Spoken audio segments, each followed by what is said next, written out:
Welcome to Healthy House Calls with Angel. You're listening to episode number 4. Hello, welcome to Healthy House Calls with Angel. I am your host, Angel Shannon, giving you tips, tools, and holistic strategies to live a healthier life by intentional design. Join me as we explore the landscape of lifestyle medicine, offering practical tips that help you eat, sleep, move, and live better, and help you become fit and functional for life. Thank you for tuning in. Enjoy the show. Hello. Welcome to episode 4 of Healthy House Calls with Angel and the home of the Fit and Functional for Life community. I'm Angel Shannon, your host, and I want to welcome you to a community that believes that good health is so much more than just a normal physical and the weight on a scale. Good health is also the sense of harmony, balance, peace, purpose, and fulfillment we feel in our lives. Now, if you're brand new to this podcast and to our community, here's what I'd like you to know. We are a community that believes first and foremost that health is the first wealth. And because of that, we declare our physical, mental, and spiritual well-being to be our single most important priority. We value knowledge, wisdom, and most importantly, personal transformation.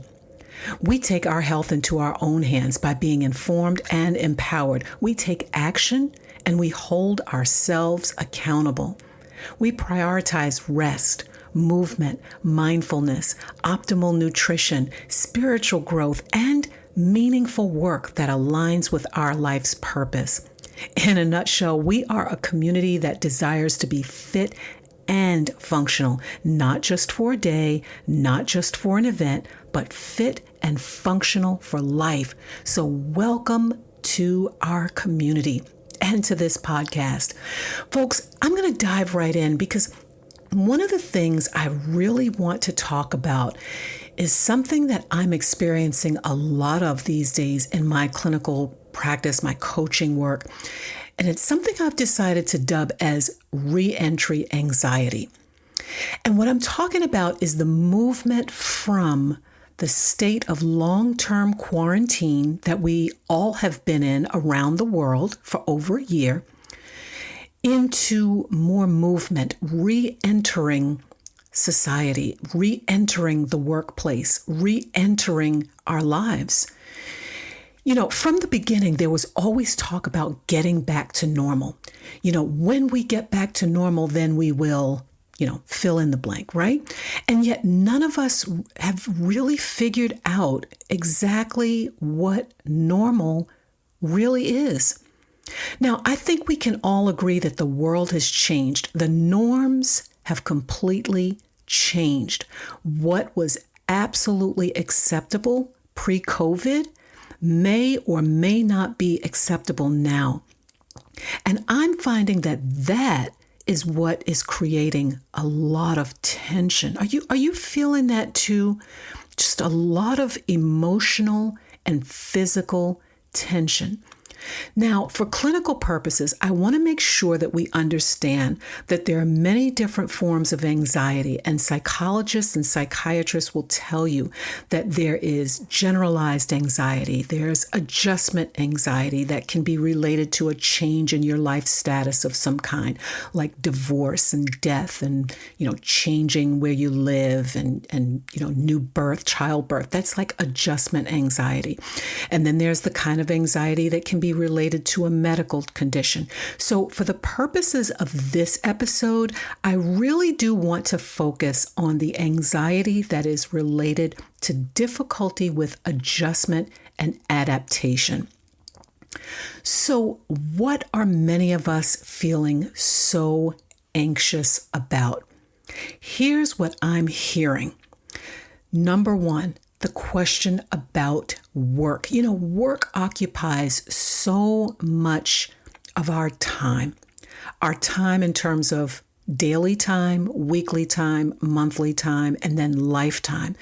If you start working at the age of, 16, 17, even 18, you're going to be working for the majority of your adult life. It occupies so much of our lives. And so it's understandable that the questions that are arising, the tension that's arising around work questions is absolutely normal. That tension is absolutely normal. It's to be expected. So the question about how we work is creating a lot of anxiety. Remote work has forced some people out of their normal working hours to accommodate, business development needs. So I'm finding people are working longer. Some people who work in sales or work with teams who live in other time zones. If you're living on the East Coast and you're working with a team that's on the West Coast, obviously you're not going to be shutting off at 5 p.m. if those folks are 3-4 hours behind your time zone. You're not going to be shutting off at 5 p.m., 6 p.m. as you normally would because you're working remotely and with teams that are outside of your time zone. Remote work has demanded a greater amount of digital literacy that takes time to master. And that mastery oftentimes happens outside of normal work hours. Okay, let me see how I work this app. Let me see how I, use this Hopin or Hoova or Zoom or other, live broadcasting apps. There are so many more apps and portals and passwords to be managed. And that kind of digital mastery is almost a full-time job all by itself. There's the question of where we work. Many people have had to adapt to working at home and have invested a lot of time and money into establishing home offices. And as much as it may sound hard to believe, there are people who feel incredibly isolated working from home and are desperate to get back to a quote unquote normal workplace. Many businesses are requiring employees to come back for a variety of reasons, and that's what's being negotiated now is who comes in when, who sits where, how do we redesign the workplace? There are a lot of questions that surround hybrid work design and workflow. So that's something that's creating tension. The rules of work, again, figuring out expectations and renegotiating boundaries is a huge part of the anxiety, the re-entry anxiety that people are feeling right now. Because let's face it, for many of us, our priorities have changed. Our lives have changed. If you were a person who was spending 2 hours a day on the commute alone, an hour to work and an hour back, which most of us do, and now you have those 2 hours back to meditate in the morning, maybe practice some yoga, go on a run or do some exercise, maybe even the same things at night. You're probably feeling less stressed right now, more relaxed. You're probably sleeping better, eating better. Maybe you've even lost some weight. If the pandemic has made you aware of bad habits like checking email on weekends and you've got some healthy boundaries in place now. The question is, do you really want to give that up? How do you maintain these new lifestyle habits that have changed your life, that are making you more energized, more focused, helping you get centered in the morning? How do you let that go and go back to a life that is a 1 hour commute in the morning and a 1 hour commute in the evening and maintain those healthy habits? That is something that people are struggling with. And so there are a lot of conversations to be had about boundaries and expectations between employees and employers, right? So we're trying to figure out all of these questions that are arising about work, how we work, where we work, the rules of work, the rules of engagement, while still maintaining some of the good that has come out of quarantine for many of us working from home. those who are. Now, that takes care of work, but let's talk about new social norms. Some questions that people are faced with now is managing invitations for get-togethers. Things that were so straightforward. Are you coming to my party? Are you coming to, Johnny's graduation or Jane's bar mitzvah or christening or what have you? Parties, graduations, social events. Some people are more than ready to start going out to restaurants again, getting together for social events, for dine-in services, and some are not. Some people are fully vaccinated, not wearing masks, feeling 100% comfortable, and some people are fully vaccinated and saying, no, I'm still going to wear my mask and I'm still not ready to dine in, for a restaurant. Some people are really uncomfortable about getting together, vaccine or no vaccine, mask or no mask. And some people are ready. So it's figuring out where people are and managing these societal norms or new norms, these societal questions about norms, as well as family and friend expectations. It's creating a lot of tension, a lot of questions that take a lot of mental bandwidth these days. And to be honest, it can be quite overwhelming and exhausting. Something as simple as figuring out whether you're going to go to someone's event. Who's going to be there? Are there going to be people who are not vaccinated? Highly likely. Are people going to be wearing their masks? Am I going to be the only one wearing my mask? Should I be wearing my mask at all?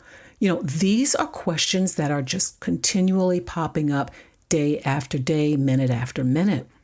We're still managing a lot of incoming information about the virus itself coming from the CDC here in the United States and ministries of health around the world. There's concern about the variants, effectiveness of the vaccine, and for how long, the vaccine will be effective. Will we need boosters? And if so, what's that rollout going to look like? I know for myself, I'm a clinician, took me a long time to get on the roster and get an appointment because it was so difficult to get through that registration process, So overall, there's a lot of incoming stimulation for our brains, which is what it boils down to. And that incoming data, that incoming information, that daily processing and reprocessing over and over, and that continual adjustment to something new every day has created a lot of anxiety from day one. But there's also now what I call that re-entry anxiety. That's my term. How this is playing out at the physical level. Oftentimes what I'm seeing these days, my patients and clients are reporting difficulty sleeping, difficulty focusing, physical and mental fatigue as their most recognizable symptoms. For others, it may be creating more stress physiologically, and they'll note increases in their blood pressure, blood sugar. Oh, Angel, I noticed my blood sugar is just completely out of whack. I've not changed my diet. I haven't been cheating, but I just can't figure out why my blood sugar is so off. Well, oftentimes it's related to stress. Maybe even weight gain. I've got a lot of clients now who are saying, I cannot believe how much weight I've put on, as a result, again, of physiological changes that occur with the chronic release of stress hormones. So that's what I want to talk about today, is some mindfulness-based strategies for managing this protracted state that we find ourselves in.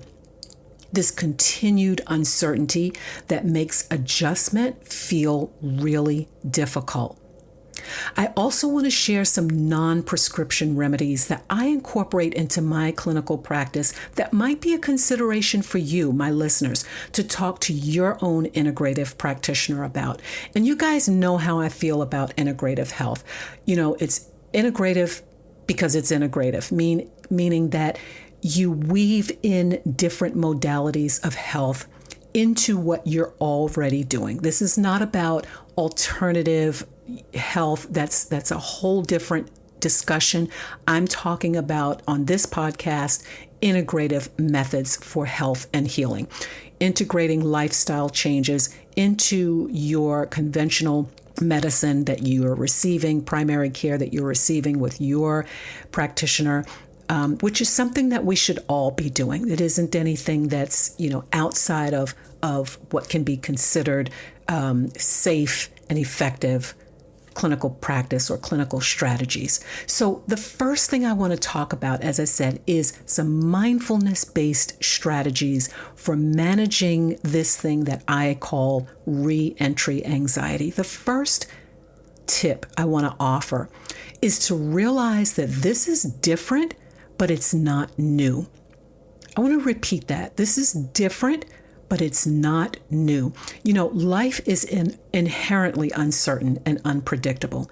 And what we are always doing is making assumptions. We're always making assumptions. We assume that, next month we'll get together with a friend, or, come September we'll go and travel to see such and such, only for next month or September to come and we get the bad news that that person is ill, or that person has passed away, or some other life crisis has come into the picture, and we can't do the thing that we had made the assumption we were going to be able to do.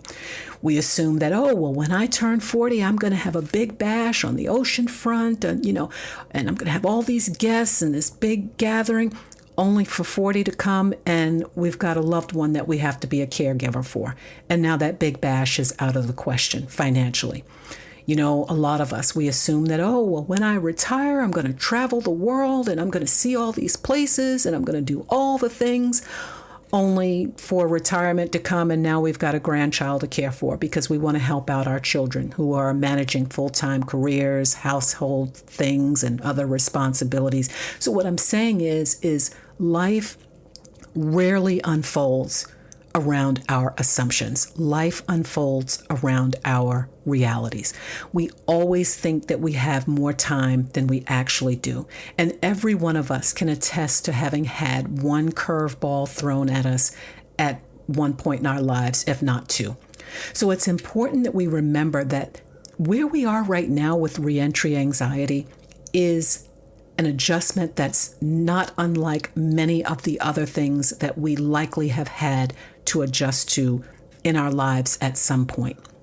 This isn't just COVID and pandemic adjustment. This is life adjustment and doing the work to get comfortable with uncertainty, because that really is the undercurrent of the whole discussion. It's the degree to which we can learn and practice becoming comfortable with uncertainty. In fact, getting so comfortable with it that you bet on the inevitable, not the impossible. And you take the position that anything that can happen.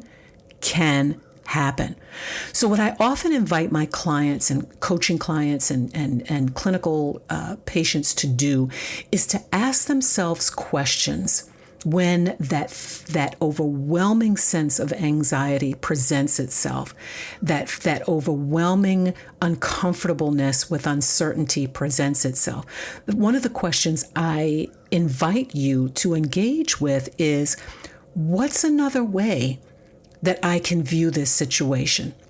What's another way that I can view this situation?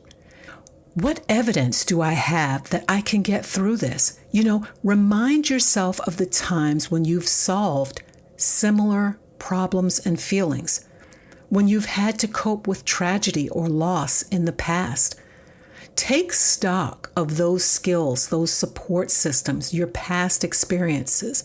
And when you do that, you begin to notice how much of a boost of confidence it will give you, and how much it helps to calm that sense of anxiety and overwhelm. If I look back on my own past of the things that were extremely overwhelming and uncomfortable for me, the things I had to adjust to in life as a parent, I had to adjust to childbirth. As a wife, I had to adjust to marriage and householding and raising children. As a graduate student, I had to adjust to being an adult back in the educational space. When I think back to all of the strategies and skills and support systems that I had to engage during those adjustments in my life, it gives me the confidence that I can do that again. So that's one of the things that I oftentimes, recommend is for people to really ask those kinds of questions. What evidence do I have that I can get through this? What's another way that I can view this situation? Are there opportunities during this time that I can explore to experience this differently? Okay. Number 2, another tip in the realm of mindfulness is learning how to manage our relationships, both personal and professional, because relationships require management. We have to take the time to learn how to manage our relationships in the different areas of our lives. And I know no better tool for that than the emotional intelligence model.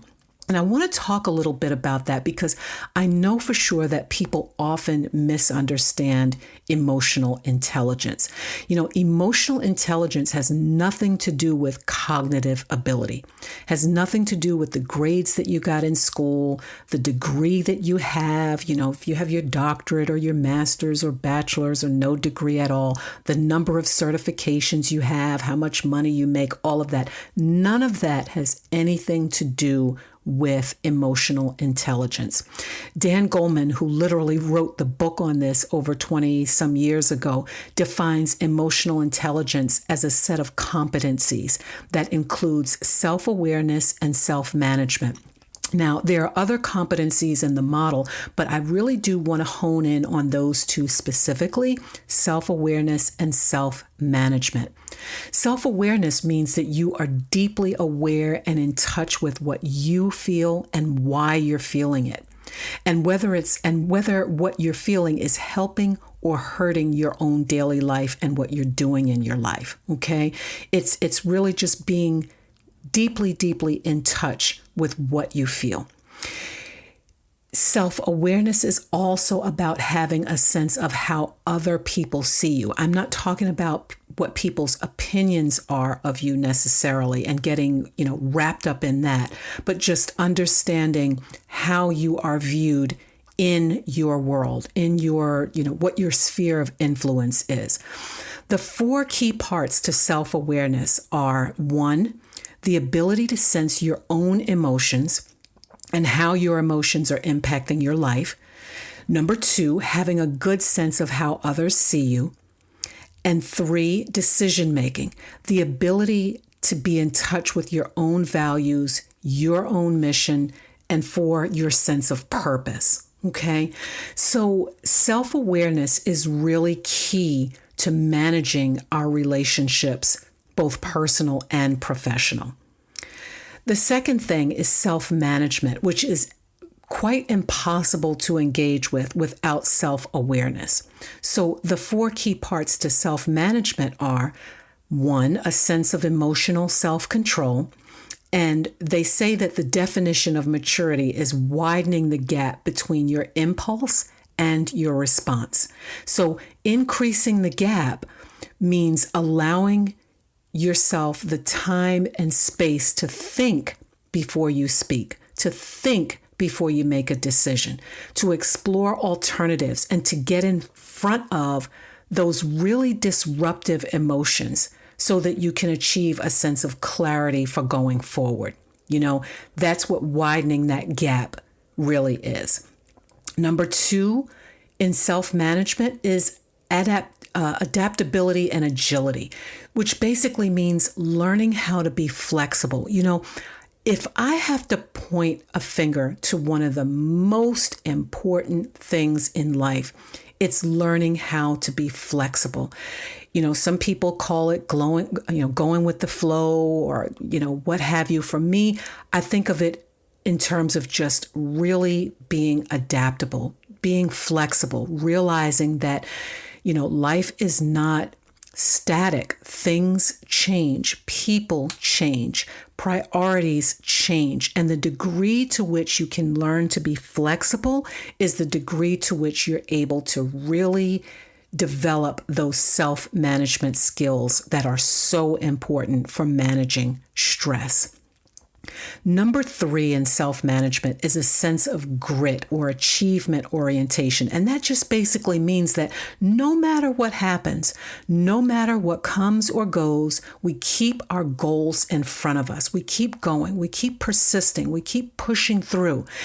And that achievement orientation in the sense of, in the context of re-entry anxiety is so important. It's remembering that this is just a moment, although it may be a protracted moment, a protracted time frame.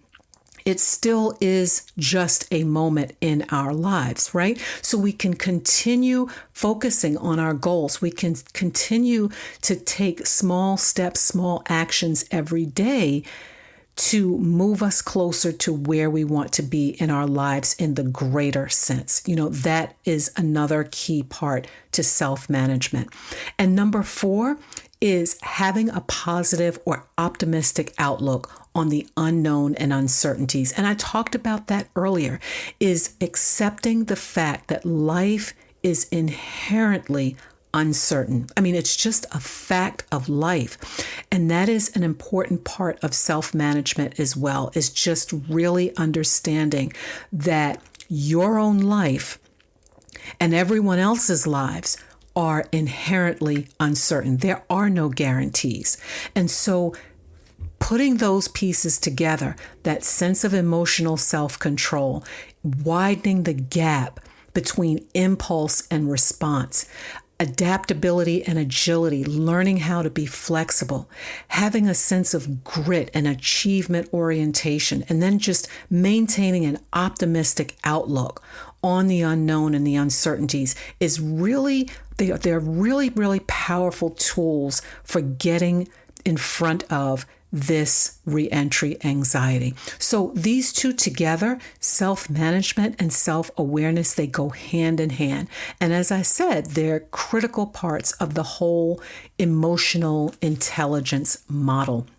I really admire the work of Dan Goleman and those who work in that space of writing and educating us on emotional intelligence, because it's ongoing work. It's life work. It isn't something that you'll, read and then just, you get a little certificate and now you're a master of emotional intelligence. I mean, this is work that is done every day of our lives. So patients and clients ask me, well, Angel, how do I get started with this emotional intelligence? What can I do in the middle of a crisis or when I'm feeling so much anxiety in my body that I can't even rest, I can't even sleep? So let's talk about that. I advise working with your breath.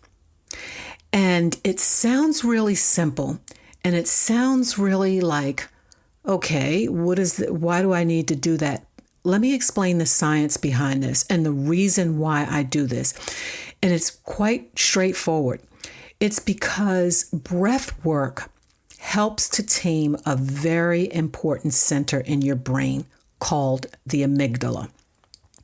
The amygdala is a region of your brain that's primarily associated with emotional learning and behavior. In fact, the name amygdala is derived from the Greek word amygdale, meaning almond, which owes to the structure's almond-like shape. The amygdala is shaped sort of like an almond.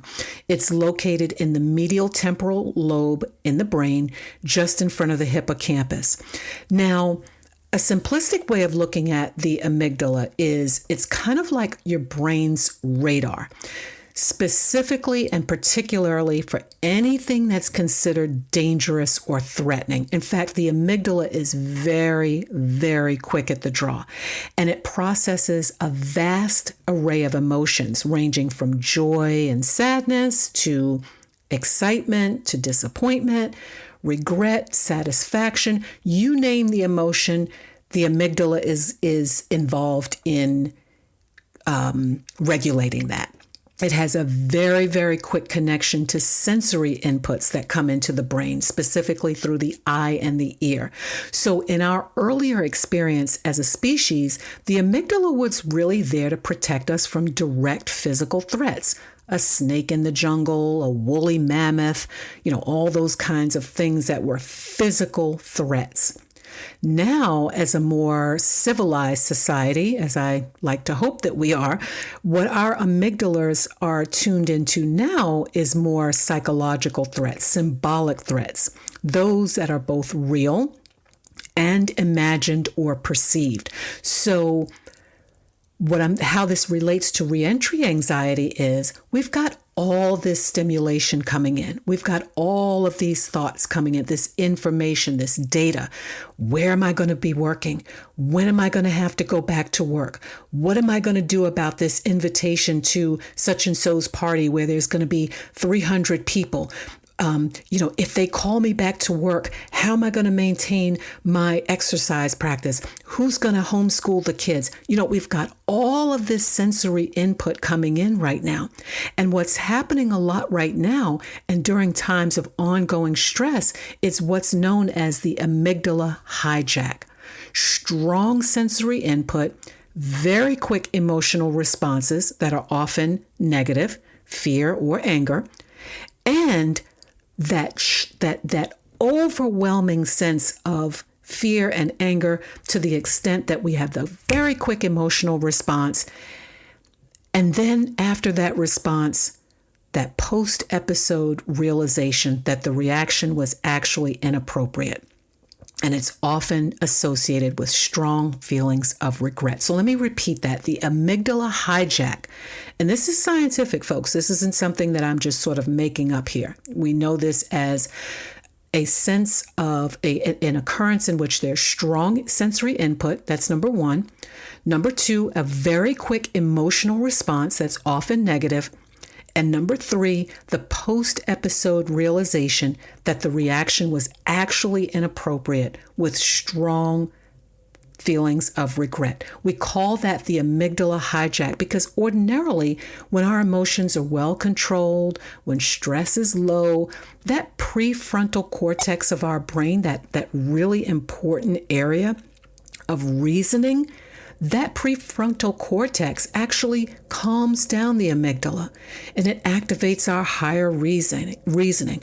We're able to think about the pros and the cons. We're able to negotiate. We're able to tap into our prior experiences, reframe. We're able to do all of that really good work that those of us who work in positive psychology will talk about that helps to, helps us derive more positive outcomes in our lives. That's what normally happens. But during an amygdala hijack, the amygdala shuts off. That part of the brain, the amygdala shuts off the prefrontal cortex altogether. And all that's in control is emotional reaction. Intellect is completely cut off, and the amygdala completely overrides the prefrontal cortex. And that's why I mention and always recommend meditation and breathing practices. They are so helpful because not only does it help gain some perspective, but it actually at the biological level, psychological level, physiological level, it activates the parasympathetic nervous system, which is the opposite of that fight, fright, and flight. Studies have shown that it can actually reduce the hyperreactivity of the amygdala. It can prevent us from having amygdala hijacks, and it can strengthen the prefrontal cortex. Let me repeat that. Meditation practice and breathing practices can actually prevent us from having amygdala hijacks. They can help us get in front of this reentry anxiety and strengthen that prefrontal cortex activity, that place in our brains of higher reasoning, higher intellect, intellect of, the ability to get emotional control. And so regular breath control practices is what I highly recommend. You basically, I mean, it's really pretty straightforward. And I recommend this often in my coaching practice as well as my clinical practice. Very simple, very straightforward. You get comfortable where you are. In fact, follow along with me. You can do this right now during this podcast. You get a comfortable position wherever you are, in your chair, your sofa, your office or at home. Get settled in, feet flat on the floor if you're sitting, back against the back of your chair. You take a few regular breaths just to get settled in. And then after those first couple of regular breaths, you take a nice deep breath in for the count of 4. And you notice your abdominal muscles pushing out like a little balloon. So you take that nice deep breath in, pushing the belly out like a little balloon. At the count of 4, you hold that breath for a count of 4 again, or as long as you can comfortably. And then you exhale slowly. We call it box breathing. And it's really a very simple technique. And as I said, you can do it anywhere, at work, at your desk, in a cafe. But as I mentioned, you want to just get comfortable where you are first. Take those first couple of breaths just to get centered in, and then start your practice. So if I can walk through that again with you, you close your eyes or you bring your eyes to just a soft gaze. You breathe in your nose while counting to 4 slowly. You feel the air enter your lungs, pushing your belly out as you breathe in. Hold your breath inside while slowly counting to 4 or longer if you can do that comfortably. And then you begin to slowly exhale for 4 seconds or even longer if you are able to do that. And you want to repeat this, maybe 5 to 6 cycles. And you just keep repeating these steps for 4 minutes, 5 minutes, 6 minutes, however much time you have to work with it until you feel that sense of calm. Very, very effective in those moments of feeling really, really overwhelmed or feeling like an amygdala hijack is about to happen.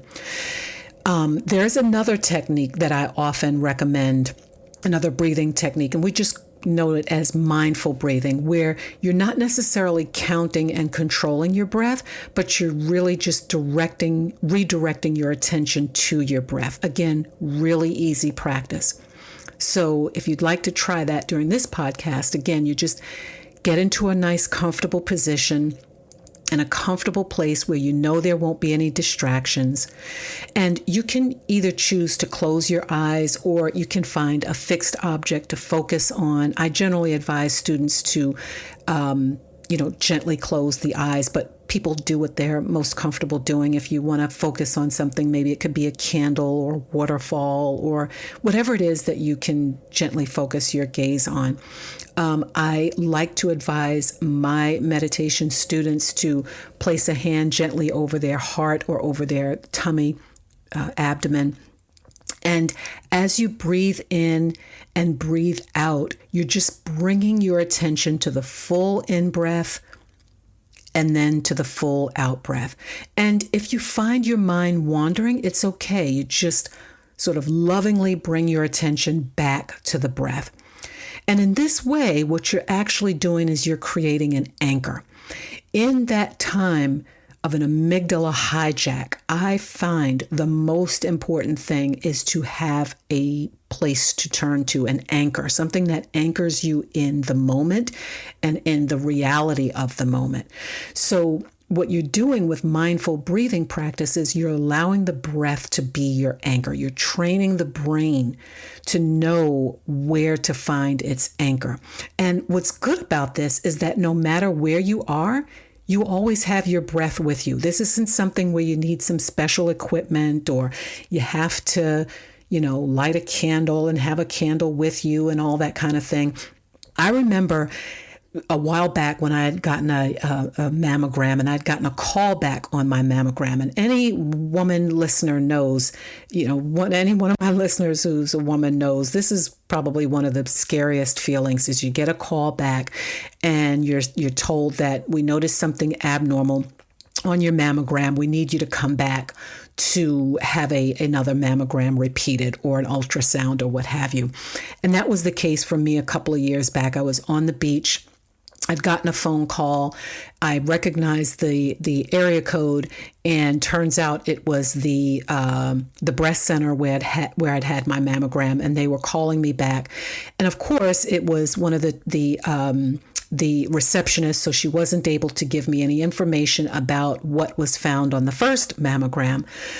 And so I just, went ahead and scheduled the repeat mammogram. And of course, the whole time now I'm on vacation, I'm thinking about this repeat mammogram and, doing my breath work, doing my practice.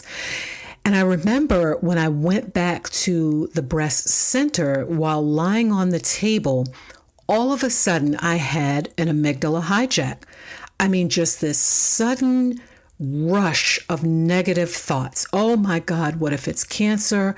I'm just literally thinking the worst. And, one thought just building on the other. What if it is cancer?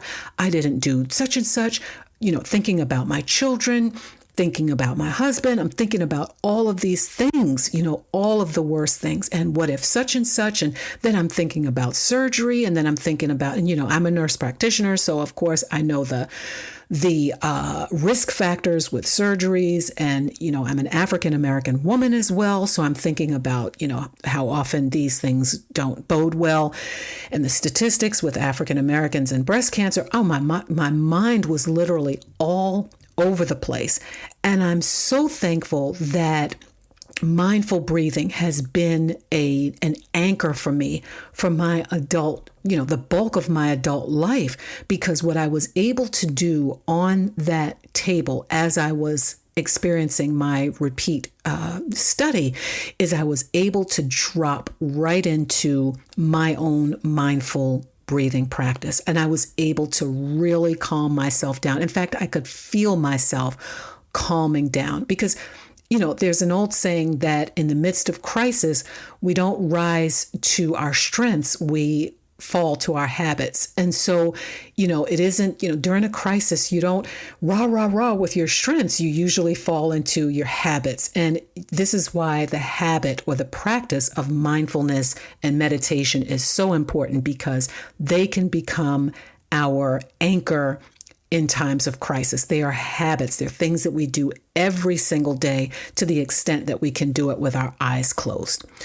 So those are two recommendations that I have right off the bat for reentry anxiety that have nothing to do with medications, prescriptions, things like this.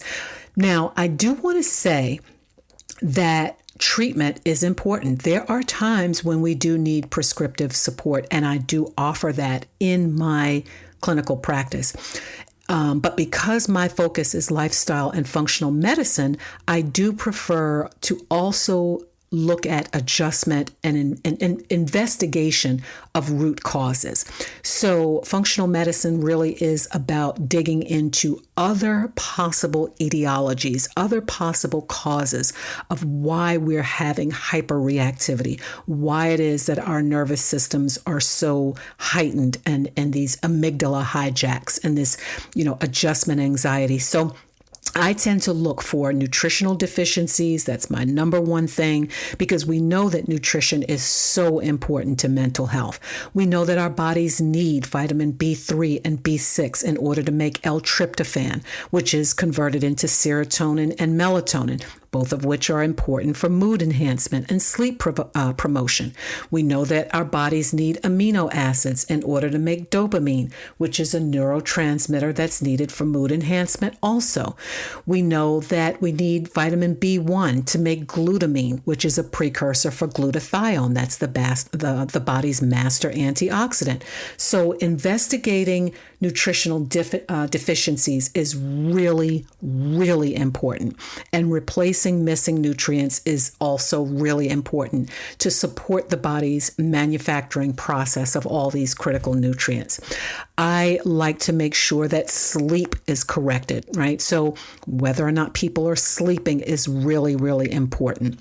And then in my clinical work and my coaching practice, when I move into, as I support nutrition and as I move into treatment, I really do like supporting the body with specific herbs.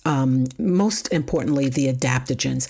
They are an incredible class of herbs that help the body adapt to stress. They help the body, they help support normal metabolic function and really do help restore systemic homeostasis or equilibrium. These are specific herbs. The adaptogens are typically non-toxic. They have an overall normalizing influence on the HPA axis, which is basically our fight, flight, or fright response. And that's a lot. There's a lot of science involved in that. And I wrote about this on my blog. So hop over into the show notes and get the link for that. And I'll actually be giving an in-depth webinar next month because I do think this is becoming increasingly relevant, particularly for you, my listeners, who really are in search of long-term, natural, and sustainable solutions for better health. So I'm going to be taking a deep dive into reentry anxiety next month in a webinar. I'd really encourage you to check in the show notes, sign up for my newsletter, get on my mailing list because I've got a lot of really important rollouts coming out that I definitely want you to be part of. I think this is an important topic that we need to keep the dialogue going about reentry anxiety and how we're adjusting, what tips, tools, and strategies that we can share as a community that might be useful for getting in front of this. So tune into that. I'll be, as I said, taking a deep dive into those adaptogens, really the specific science about that, understanding how they work, how they're helpful, and how they apply to different health conditions and things like this. Always, of course, from an educational perspective, something that you should be discussing with your own healthcare provider before implementing, but very, very useful information for managing reentry anxiety. So with that said, I want to close out this episode by saying if you're struggling with reentry anxiety, just know that you are not alone. We have a lot of decisions we need to make individually and collectively. We have a lot of questions that have yet to be answered about the virus itself, new variants, travel, space negotiation, work negotiation, hybrid work environments. In the fall, when children go back to school, there'll be a lot of questions about classroom sizes and school teachers still getting vaccinated and what that's going to look like, how we're going to help them navigate through their adjustment, how we're going to help our children readjust. What I'm saying is that the stress of the pandemic isn't just going to disappear overnight, even with vaccinations, even with more and more people vaccinating, because our lives have changed. The anxiety of readjustment isn't going to just disappear overnight. So I want you to do several things. One, most importantly, talk to your healthcare provider. Talk to your healthcare provider.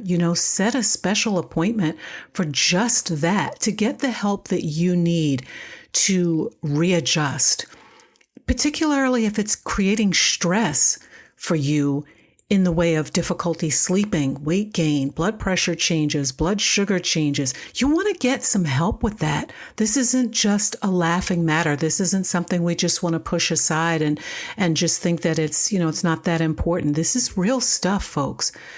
So number one, you definitely want to have that conversation with your healthcare provider.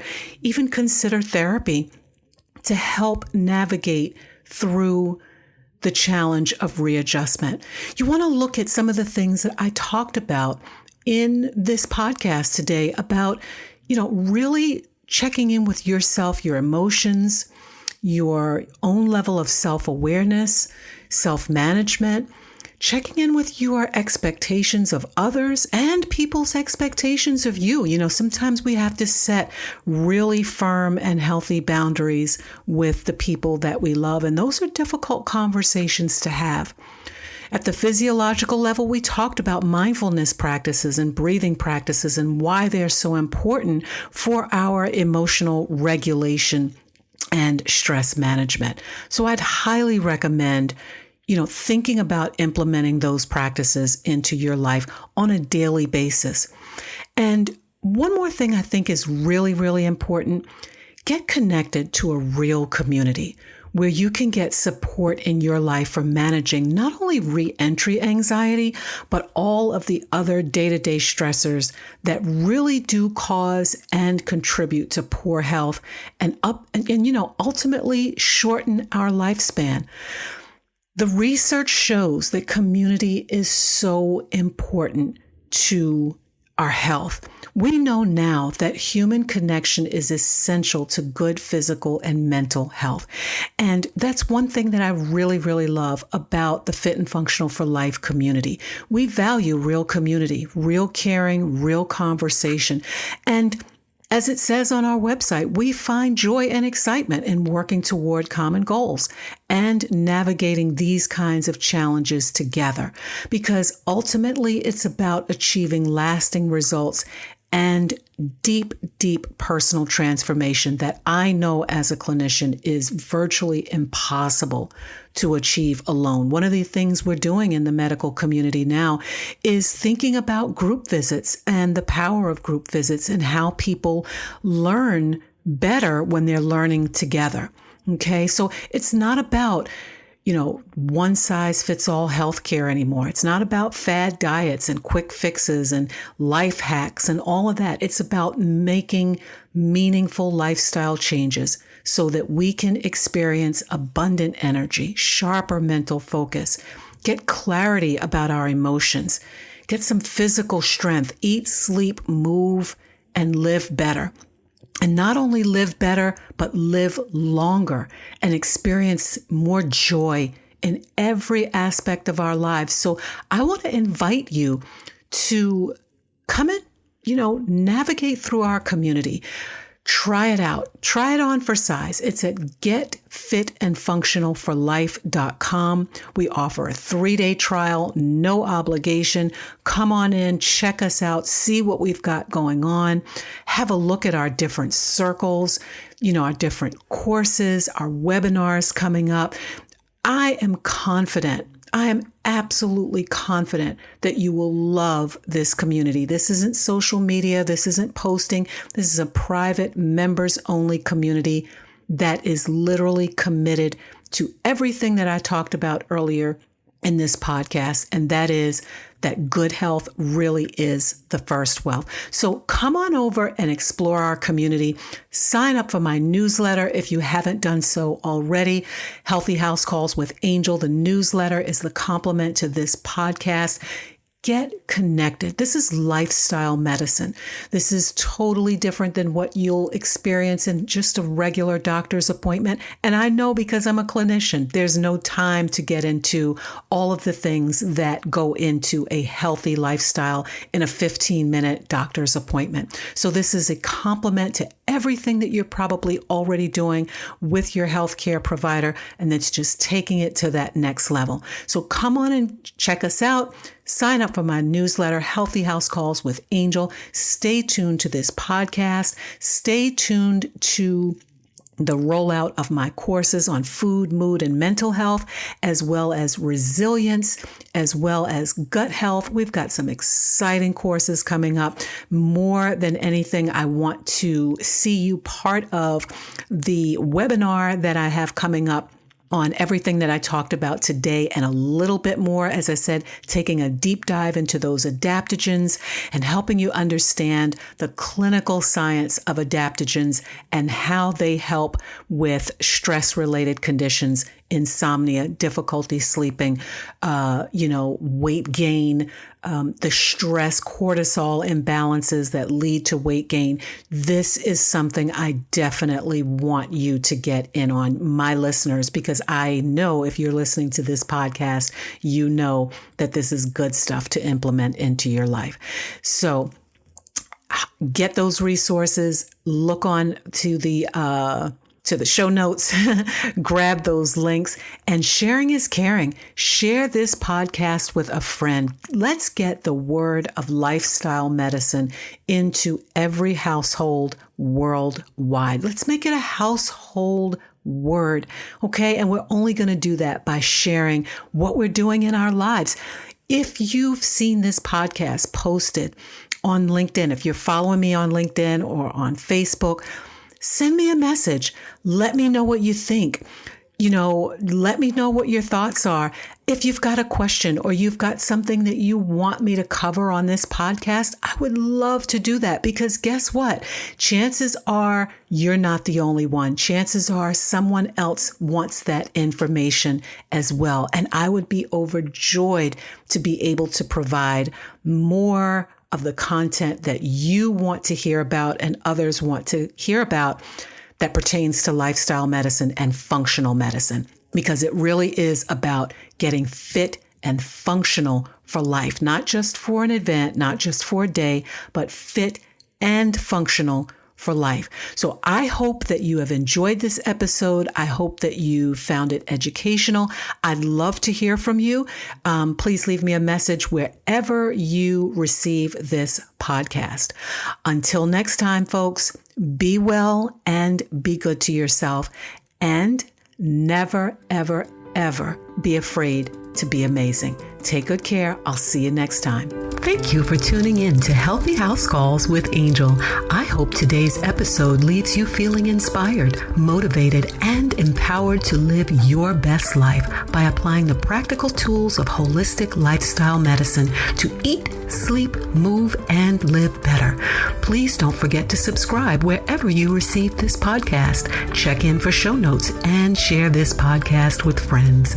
If you'd like even more tips in your inbox, subscribe to my newsletter, Healthy House Calls with Angel, by using the link in the show description. Until next time, be well and be good to yourself.